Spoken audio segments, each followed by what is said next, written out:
Vamos lá. Tem uma frase que eu utilizei muito aqui, citei muitas vezes. O maior cabo eleitoral da direita é a esquerda no poder. Você lembra que eu já falei isso milhares de vezes para vocês aqui? Mas dessa vez eu não estou aqui para falar, eu estou aqui para comprovar isso que eu estou dizendo, através dessa matéria aqui do O Antagonista. Vamos pegar um caso bem parecido aqui com o Brasil, que é o caso dos Estados Unidos.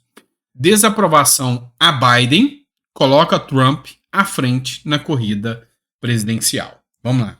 O presidente americano Joe Biden tem sido desaprovado pela maioria dos americanos em economia e política externa. Com isso, na última pesquisa Quinnipiac, divulgada na quarta, dia 15 de novembro, o republicano Donald Trump aparece à frente, ainda que com uma vantagem estreita. Não acredito que a vantagem seja tão estreita, ao contrário, eu acredito que a vantagem é até larga se comparado ao Biden. Mas o que eu digo para vocês? É muito fácil bater em quem está no poder. É muito fácil você criticar. Bolsonaro levou pancada o tempo todo. Por quê? Porque a promessa é que Lula chegando, os problemas do Brasil iam se resolver meio que num passe de mágica. Então foi muito fácil vender o discurso de que, olha, é pela democracia, é pelo meio ambiente, é pela picanha e pela cervejinha, é pelo mais pobre. Só que depois, que já tem quase um ano de governo, e é o período que a gente chama de lua de mel, nada, absolutamente nada do que foi prometido foi entregue. E aí, aquela esperança, aquela credibilidade da noiva iludida começa a cair por terra.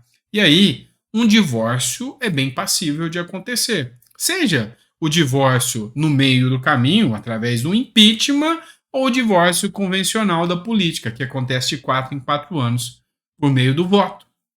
Então, quando eu digo para vocês que às vezes o brasileiro tem memória curta e é sentindo na pele que ele vai entender como é que as falácias dos políticos acontecem, um exemplo prático é isso aí: o PT está no poder de novo.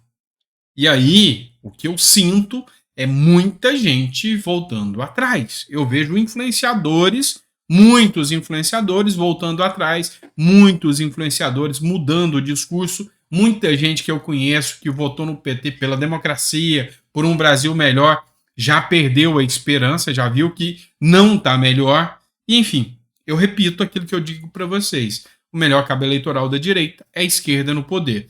Em momento de informação, no momento onde a informação eclode de uma maneira quase que instantânea pelas redes sociais, não dá mais para você controlar os fatos. A esquerda, ela só se mantém no poder, ela se perpetua no poder, ela se estrutura quando ela tem os meios de comunicação na mão deles. E os meios de comunicação caíram. É impressionante. Teve um editorial da Globo há poucos dias atrás, onde o Bonner falava sobre a queda de audiência da Globo e que hoje as pessoas não procuram e não buscam mais informações nas telas de TV. Essa é a mais pura realidade. Não buscam mais informações nas telas de TV. Acabou de sair uma pesquisa também, eu vou ver se eu encontro os dados para trazer para você, que a maioria das pessoas que apoiam o PT ainda buscam informações na televisão e nas mídias tradicionais. As pessoas que pesquisam em sites, pesquisam sobre as discussões, deixam de apoiar o PT. Por que será a vontade tão grande do controle das redes sociais? Esse é um dos pontos que nós precisamos pensar, tá certo? Vamos lá, vou falar agora de uma matéria que eu acho super interessante. Vamos falar uma publicação do Kim Kataguiri. O Kim Kataguiri, detestado por muitos bolsonaristas, né, mas ainda assim é um bom parlamentar. E aí ele apresentou um projeto de lei que eu apoio. Eu acho que esse projeto é super importante. Kim Kataguiri faz emenda para internação compulsória de dependentes químicos. O tema foi um dos escolhidos pelo pré-candidato a prefeito de São Paulo para emendas à LDO. Outras emendas dele contemplam recursos para pesquisa, para uma vacina contra o crack, reurbanização de assentamentos precários, regularização fundiária, acessibilidade e policiamento ostensivo feito por policiais militares e rondas municipais.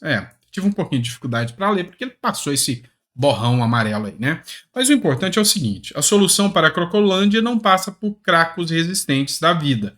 São Paulo precisa de um prefeito de coragem. É ele fazendo uma publicação aí para campanha, né? Dizendo, não, eu vou ser um bom prefeito. Mas eu concordo com ele. Eu sou totalmente a favor da internação compulsória nesse caso. E aí, é lógico que eu vou estar conflitando, batendo de frente aqui com o Ministério dos Direitos Humanos e muitas pessoas que têm essa visão. Mas por que eu tenho essa visão? Essas pessoas que estão entranhadas dentro do crack, entranhadas dentro da Cracolândia ali, essas pessoas perderam o sentido. Essas pessoas já não conseguem mais ter uma dignidade de vida. Inclusive, teve uma decisão do Supremo Tribunal Federal que decidiu que não pode ser feita internação compulsória. Tá, mas a gente precisa parar para pensar nisso. Isso aqui que vocês veem hoje na Cracolândia é dignidade da pessoa humana? Não é. Então, o Estado tem condições, e eu acho que o imposto seria bem aproveitado se essas pessoas que estão em situação degradante fossem, sim, internadas em escolas próprias para que eles aprendessem um ofício, aprendessem a ter algo produtivo para se reinserir na sociedade. Eu sou totalmente a favor. E aí eu queria que você deixasse um comentário. E é lógico que tem gente que concorda e tem gente que discorda. E eu não sou dono da verdade, eu sempre disse para você, se você tem um argumento contrário, eu li o argumento do STF, que não me convenceu, mas se você tiver um argumento contrário do porquê essas pessoas não podem ter internação compulsória, eu queria que vocês colocassem, que eu faço questão de ler aqui. O meu interesse, a minha intenção é saber efetivamente o que você pensa sobre isso. Mas eu concordo que precisa, sim, de uma ação mais enérgica, deixar essas pessoas na rua cometendo crimes, deixar essas pessoas na rua cometendo abuso, deixar essas pessoas na rua se acabando, se drogando, acabando com a sua própria saúde. Aqui não dá. Então, acho que é uma questão de Estado, sim, tirar essas pessoas da rua e dar dignidade humana para elas. Vou trazer uma matéria agora do Diário do Centro do Mundo e a gente precisa discutir isso aqui. O Diário do Centro do Mundo, você deve saber, é um jornal de esquerda e sobre um assunto assim gravíssimo. Viralizou no TikTok uma carta do Osama Bin Laden, que foi escrita logo depois do 11 de setembro, aquele caso obscuro e absurdo de terrorismo no mundo. Ela ressurgiu no TikTok.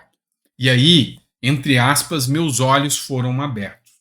Eu detestei essa postagem aqui, mas eu quis utilizar ela. Por quê? Porque aqui não há uma crítica, uma folha de crítica sequer do Diário do Centro do Mundo a essa situação. Pelo contrário, para quem fizer a leitura, há até um instigante convite a conhecer a carta e entender que os seus olhos podem ser abertos. Perfis do TikTok têm feito viralizar uma carta de Osama Bin Laden, divulgada em 2002, que cita os motivos para os ataques de 11 de setembro. Os usuários da plataforma descobriram o documento recentemente e têm divulgado vídeos com sua reação ao texto, gerando debate na rede social. A carta ressurgiu no momento em que Israel tem feito diversos ataques contra a faixa de Gaza e, por isso, os usuários do TikTok estão recomendando os argumentos de Bin Laden sobre a questão da Palestina. O texto que viralizou era uma tradução disponibilizada no site do jornal britânico The Guardian, que removeu o conteúdo após após ele se tornar viral. E aqui ele põe trechos da carta e põe os vídeos do TikTok que viralizaram aqui. Aqui, em momento algum, essa matéria do Diário do Centro do Mundo faz críticas e mostra o quanto isso é danoso. E aí vamos pegar o Joel Pinheiro, né, que está sempre aí fazendo críticas à parte da direita. Dessa vez ele fez críticas aqui à esquerda caviar, ali do que flerta com o Che Guevara e agora começa a flertar com o Osama Bin Laden, né? É sério que tem jovem agora admirando o Bin Laden e não do jeito zoeiro que o Brasil sempre usou a imagem dele, mas a sério, como alguém que tinha uma legítima revolta contra o Ocidente? Sim, é sério. Uma velha carta manifesto Bin Laden circulou e tá cheio de gente achando que ele tem ótimos pontos. Tá aí um sentimento que eu não consigo entender. Ódio contra a própria civilização. Isso não significa ter críticas, ver valores em outras também. Nada disso. é realmente você achar que vive na origem de todo o mal e que, portanto, qualquer psicopata que queira destruir tudo está do lado do bem. E ele citou bem aqui, é só um psicopata, é um monstro, um canalha que viveu para causar o terror e, sabe, causou a morte de centenas de pessoas no ataque do 11 de janeiro. Eu vi quando aconteceu. Eu acompanhei a história acontecer e esses monstros terroristas fazerem isso com os Estados Unidos sobre o discurso e a desculpa velha da esquerda de combate ao imperialismo. Isso é uma vergonha. E aí, o antagonista também divulgou a matéria aqui, americano que matou o Bin Laden, reage ao TikTok e chamou de idiotas úteis. Com toda certeza são imbecis e idiotas úteis. O'Neill, de 47 anos, Robert John O'Neill, de 47 anos, militar condecorado e ex-membro do lendário Team Six, agrupamento de elite da Marinha Americana, que participou da ação que matou Osama Bin Laden em 2011, reagiu à viralização da Carta da América aos novos fãs do líder da Al-Qaeda e reagiu como idiotas úteis. E o problema é que são idiotas úteis que estão nas mãos de gente que sabe utilizar essa inocência ou essa falta de visão desses jovens. São pessoas mais jovens que estão vendo nesse discurso novo da esquerda o revolucionário, o Osama Bin Laden revolucionário, assim como o Che Guevara. Então, assim, o discurso vai sendo demonstrado de uma maneira cativante, com uma carta que é utópica, assim como as palavras do Karl Marx, que vai convencendo essas pessoas de que aquilo que destrui tudo e todos é ser revolucionário, e não é. O mundo teve evoluções. Hoje, o capitalismo, hoje, as novas tecnologias trouxeram ao ser humano benefícios que outrora a gente não tinha. E aí, sabe, a visão revolucionária ainda encanta muita gente. E aí tem idiota útil, que é a palavra que o O'Neill utilizou, de que, esse cara me representa. E aí tem jornais que se mascaram de fontes de informação, mas são verdadeiras fontes de desinformação, que trazem isso como algo belo, coisa que não o é. Coisa que não o é. Pois é. Esperamos que, sabe, quem sabe a sanidade volte à cabeça dos jovens, porque o que eu estou vendo hoje é um discurso totalmente modificado, é um discurso totalmente indo para o lado errado, totalmente para o lado errado. E aí, a gente precisa entender que hoje eles estão glorificando o antissemitismo. O antissemitismo é uma palavra diferente para nazismo, é uma palavra diferente para vamos perseguir os judeus. E eles estão glorificando isso hoje. Inclusive, teve uma matéria publicada hoje, agora. Tem 17 minutos que essa matéria foi publicada. Eu mostro aqui para vocês, ó. 17 minutos, ó. Há 17 minutos, tá? Que foi publicada. Essas palavras aqui é do José Neumann, tá? Então não venha dizer que é eu que estou falando essas palavras. Eu só estou fazendo a análise de uma postagem jornalística aqui com vocês. Lula, de novo, ao lado de Hitler e do Irã. Olha só o que o José Neumann de Pinto fala. José Neumann de Pinto destaca na coluna para a Cruzoé a ira que o presidente Lula acendeu em meio à crise no Oriente Médio, na comunidade judaica, após dizer a seguinte frase: nunca vi uma violência tão brutal, tão desumana contra inocentes. Se o Hamas cometeu um ato de terrorismo, o Estado de Israel também está cometendo um ato de terrorismo. Só que nessa fala, Lula prega o antissemitismo. Nessa fala, o Lula ele deixa de fazer uma ponderação, uma equivalência aqui de que Israel foi o atacado. Israel foi a vítima. Que grupos terroristas atacaram um grupo que simplesmente queria viver. E esses grupos terroristas não estão em busca de melhores condições para o povo palestino, estão em busca da aniquilação do povo de Israel. Então, José Neumann de Pinto usou palavras duras, das quais, confesso novamente, não são as minhas palavras, me isentando de qualquer responsabilidade. A fonte é a matéria do O Antagonista, mas, meus amigos, não podemos banalizar o terrorismo, não podemos banalizar a crueldade. Isso não condiz com a realidade que nós temos aqui no Brasil, um Brasil de pacificação, um Brasil de calma, de tranquilidade. Estamos trazendo o terrorismo aqui para dentro e pondo isso como se fosse normal. Daqui a pouco vai ter gente explodindo coisa aí e falando que isso é revolução. Pelo amor de Deus. Por fim, mas não menos importante, eu quero trazer mais uma matéria aqui para vocês também. Matéria do O Antagonista novamente. Escolhi bastante hoje matérias deles. CNJ decide por processo contra juiz que acusou Lula de relativizar o crime.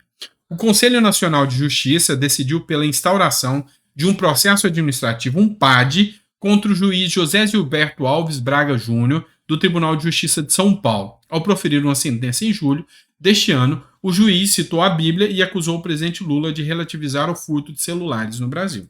Então foi uma decisão que foi dada pelo magistrado. Ele citou trecho de um vídeo que viralizou do Lula, onde ele fala, que foi até tirado do contexto, cita-se isso também, onde o Lula fala, olha, para tomar uma cervejinha, então o jovem vai lá e pega um celular, foi tirado do contexto o texto, mas o juiz citou, e agora o CNJ abriu um PAD, um processo administrativo disciplinar contra esse juiz.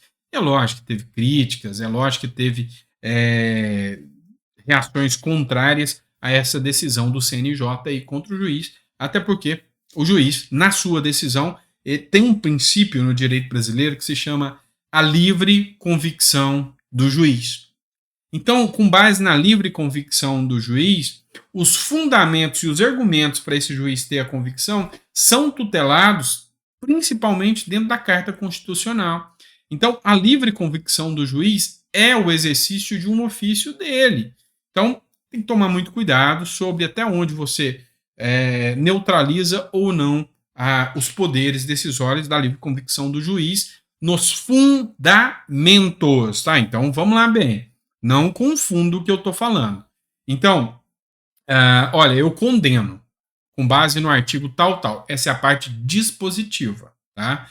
Então, a convicção é porque ele tem, como pessoa, valores morais. E como tem valores morais, esses valores morais são utilizados. Esse é o princípio da livre convicção do juiz, tá? Então, ele não pode criar lei, inventar norma, mas ele pode utilizar e vai utilizar os valores morais. Esse é o princípio da livre convicção do juiz, tá bom?